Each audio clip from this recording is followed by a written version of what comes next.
Chapter 7.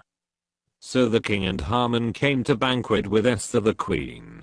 And the king said again unto Esther on the second day at the banquet of wine, What is thy petition, Queen Esther? And it shall be granted thee. And what is thy request? And it shall be performed, even to the half of the kingdom.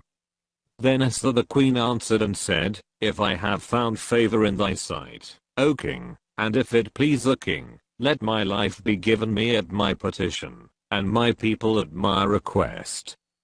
For we are sold, I and my people, to be destroyed, to be slain, and to perish. But if we had been sold for bondmen and bondwomen, I had held my tongue, although the enemy could not countervail the king's damage.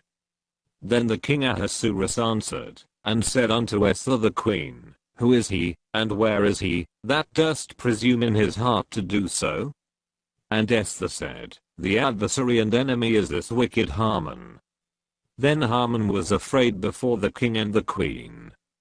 And the king arising from the banquet of wine in his wrath, went into the palace garden, and Haman stood up, to make request for his life to Esther the queen. For he saw, that there was evil determined against him by the king.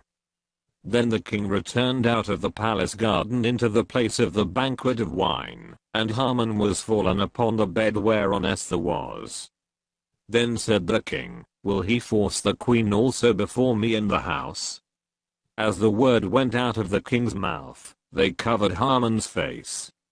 And Harbonah, one of the chamberlains, said before the king, Behold also, the gallows 50 cubits high, which Haman had made for Mordecai, who had spoken good for the king, standeth in the house of Haman. Then the king said, Hang him thereon. So they hanged Haman on the gallows, that he had prepared for Mordecai. Then was the king's wrath pacified,